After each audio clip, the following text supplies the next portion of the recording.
Welcome to Audit the Audit, where we sort out the who and what and the right and wrong of police interactions. This episode covers bicycle laws, resisting an officer, and collateral consequences, and is brought to us by Code Blue Cam's channel. Be sure to check out the description below and give them the credit that they deserve. On October 11th, 2022, several officers with the City of La Crosse Police Department attempted to stop 27-year-old Keaton Stein, who was riding a bicycle in La Crosse, Wisconsin. The following footage was captured on the officer's body cameras. You ain't gonna win, buddy. There's more cars coming. What do you guys even want? Stop the thing. You have a bike light out. It's just a bike light, you idiot. You want to get bit? I'll send them right now. Running. That's all it needs. You want to get bit? You have no bike light. There's an ordinance for that. All you are is looking at tickets. If I have to get out and chase you, you go to jail automatically. Because you don't have a bike light and you ain't stopping for police. Why does it have to go to this dude? Why does it? Because you won't stop. You're the one making the decision, not me. But you need to stop when a cop asks you to stop. Says who? Says the law. Name the law. Obstructing. 94641, Param 1. You're obstructing me on my way home. That's because you don't have a light on your bike.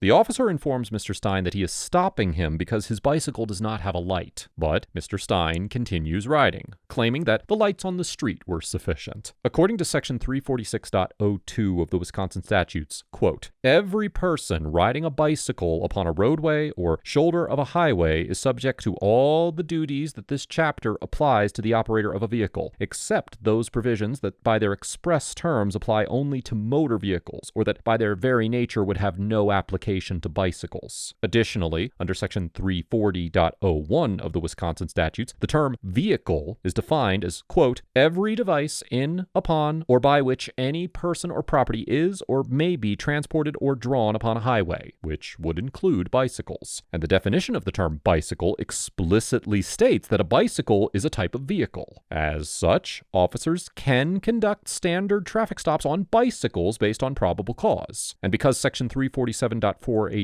of the Wisconsin statute states that, quote, "no person may operate a bicycle upon a highway, sidewalk, bicycle lane, or bicycle way during hours of darkness unless the bicycle is equipped with or the operator is wearing a lamp emitting a white light," a court would almost certainly conclude that the officer here was within his authority to stop Mr. Stein for riding his bicycle without a light. Section 346.04 of the Wisconsin statute states that, quote, "no person shall fail or refuse to comply with any lawful order, signal, or direction of a traffic officer," and that, now quoting again, "no operator of a vehicle, after having received a visible or audible signal to stop his vehicle from an officer, shall knowingly resist the officer by failing to stop his vehicle as promptly as safety reasonably permits." In the 2016 case of State versus Weber, the Wisconsin Supreme Court concluded that law enforcement had probable cause to arrest an individual for violating this statute when he failed to pull over after a deputy activated his emergency lights and ignored the deputy's verbal calls after him. In this situation, Mr. Stein looked back at the officer and verbally responded to him multiple times while refusing to stop. So it is likely that a court would conclude that Mr. Stein knowingly resisted the officer's commands to stop. Stop, police, right now!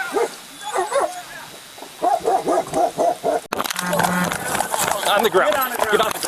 On the ground. Get on the ground. I didn't do Right now. Get on the ground. On your face. Why don't you listen to it? Why don't you guys listen? I didn't do anything.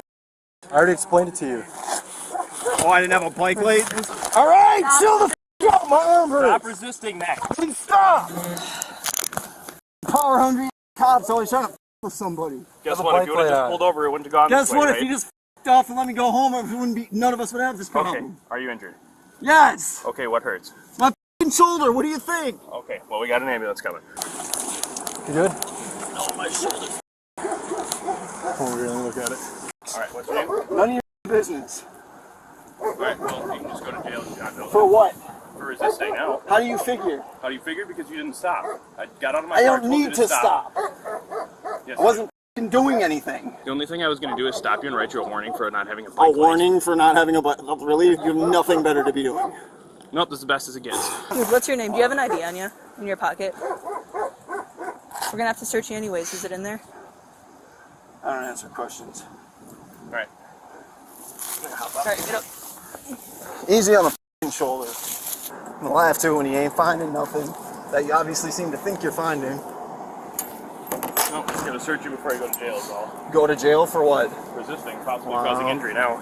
Oh, causing injury? Yeah, the other officer needs medical attention. Oh, too, he so. needs medical attention for what? Does he have know. asthma? I haven't talked to him. The officer informs Mr. Stein that he's going to jail for resisting and possibly being charged with resisting causing injury to the officer that tackled him. Wisconsin's resisting and obstructing statute, which is found in section 946.41 of the Wisconsin statute, states that, quote, whoever knowingly resists or obstructs an officer while such officer is doing any act in an official capacity and with lawful authority is guilty of a Class A misdemeanor. The Wisconsin jury instructions for this statute define resisting as opposing an officer by, quote, force or threat of force, and explain that obstruction occurs when, quote, the conduct of the defendant prevents or makes more difficult the performance of the officer's duties. In the Weber case that we discussed earlier in this episode, the Wisconsin Supreme Court held that in addition to having probable cause to arrest the defendant for failing to obey a traffic officer, law enforcement also had probable cause to arrest him for resisting an officer when he failed to stop after a deputy activated his emergency lights while driving behind his vehicle. So based on this precedent, it is highly likely that a court would conclude that Mr. Stein resisted officers by refusing to stop, as he clearly acknowledged the officer's attempts to stop him and refused to comply. Additionally, it is possible that Mr. Stein could be convicted of resisting an officer causing injury under this statute based on the fact that the officer that tackled him suffered a separated shoulder. Section 946.41 states that if an individual resists or obstructs and, now quoting, causes substantial bodily harm or a soft tissue injury to an officer, they are guilty of a Class H felony. Now, because the statute defines a soft tissue injury as, quote, an injury that requires medical attention to a tissue that connects, supports, or surrounds other structures and organs of the body and includes tendons, ligaments, fascia, skin, fibrous tissues, fat, synovial membranes, muscles, nerves, and blood vessels, the officer's injury in this situation would almost certainly qualify as a soft tissue injury, as a separated shoulder involves tears to the ligaments in the shoulder. However, it is less clear whether Mr. Stein's conduct could be legally considered the cause of the officer's injury, since the officer was injured by his own physical action in tackling Mr. Stein and not by any exertion of force by Mr. Stein. According to the jury instructions for the obstruction statute, quote, cause means that the defendant's act was a substantial factor in producing great bodily harm. In the 1989 case of State versus Bartlett, the Court of Appeals of Wisconsin applied the so-called substantial factor test when analyzing whether a fleeing suspect could be held responsible under a similar provision of the eluding statute for injuries resulting from multiple vehicle collisions involving the pursuing squad cars, but not the fleeing suspect himself. The court explained that, quote, where the statute involves a specified result that is caused by conduct, it must be shown as a minimal requirement that the accused's conduct was an antecedent but for which the result in question would not have occurred. Additionally, the court maintained that, quote, the criminal responsibility is placed upon the one who precipitates the need for a chase by not heeding a signal to stop. And, now quoting again, that responsibility is not excused because of concurrent or intervening negligence of the pursuers. However, the court also noted that the state must further establish that, quote, the harmful result in question be the natural and probable consequence of the accused's conduct. So, based on this analysis, it is possible that a court could determine that Mr. Stein's refusal to stop was the cause of the officer's injury, as his repeated refusal to stop arguably necessitated the officer's use of force to stop him. However, it is also possible that a court could conclude that the officer taking physical measures to stop Mr. Stein was too far removed, and not a quote-unquote natural and probable consequence of his refusal to stop.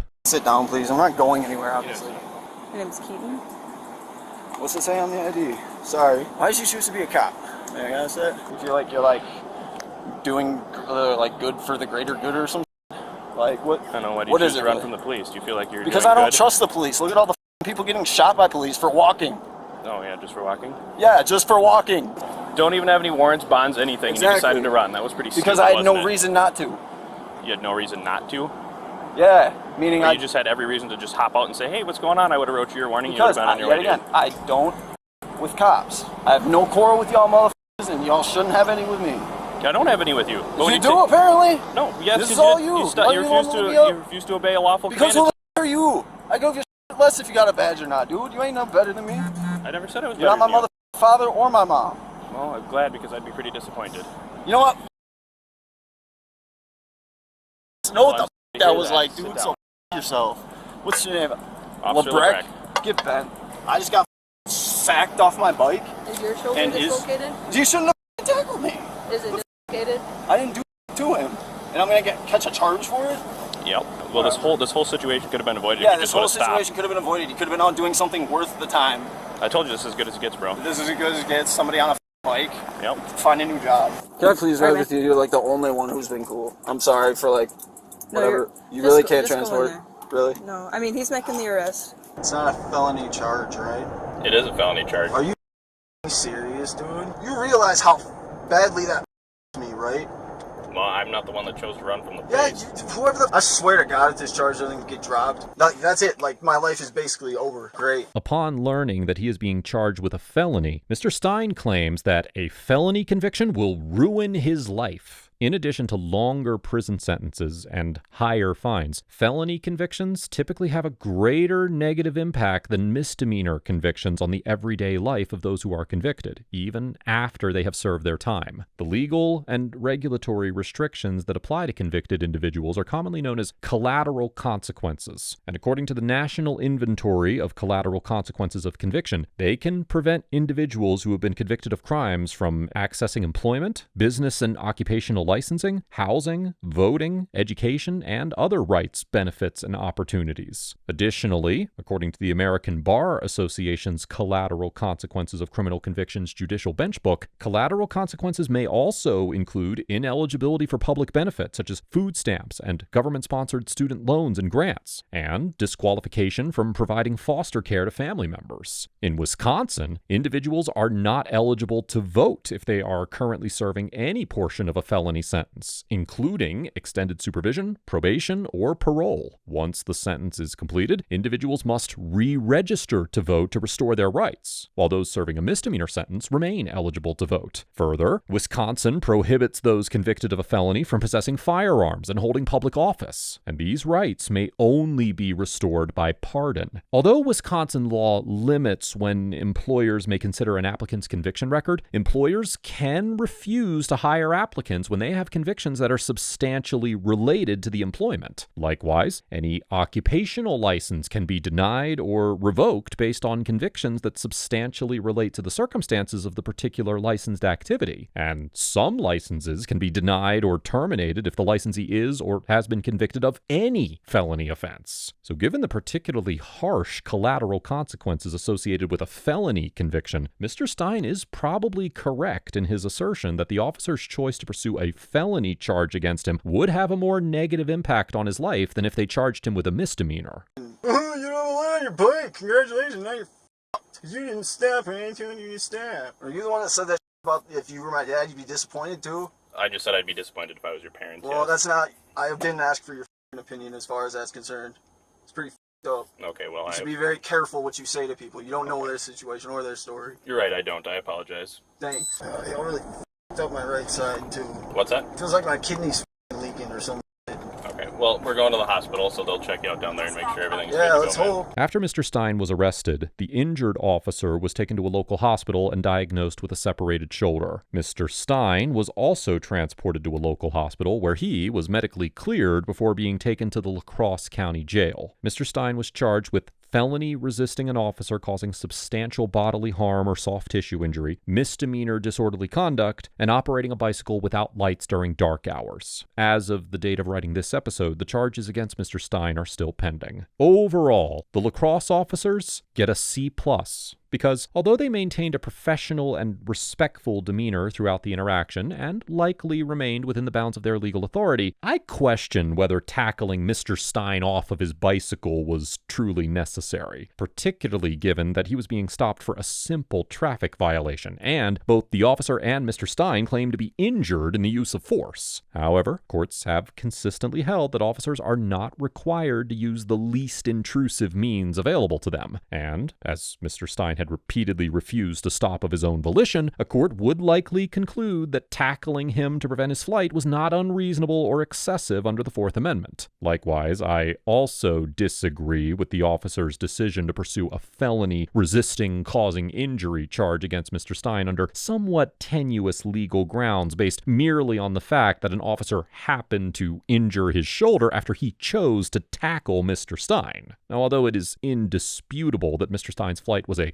but-for cause of the officer's injury, it also seems clear that Mr. Stein was not trying to physically injure anyone, and in my opinion, choosing to charge him with a felony offense seems vindictive and spiteful. All that said, the officers did not commit any blatant constitutional violations and appeared to remain within their authority throughout the video. Mr. Stein gets an F for repeatedly refusing to stop for a lawful traffic stop, likely violating the state eluding and resisting statutes, and maintaining a disrespectful and defiant demeanor throughout the encounter. Mr. Stein repeatedly made it clear that his refusal to stop stemmed from his lack of respect for law enforcement officers in general. And although he's entitled to whatever feelings he wants to have about police officers, the unavoidable truth is that the law requires him to comply with their orders in certain situations. Although I understand Mr. Stein's concerns regarding the pettiness of this offense, the law is clear that officers can stop, and in some instances even arrest individuals for this kind of minor offense, and the officers were almost certainly within their lawful authority to stop him for his lack of a bicycle light. For this reason, I would encourage Mr. Stein to reconsider his blanket refusal to recognize police commands he does not find to be reasonable or worth his time, or else he will continue to find himself in situations like this one. Let us know if there is an interaction or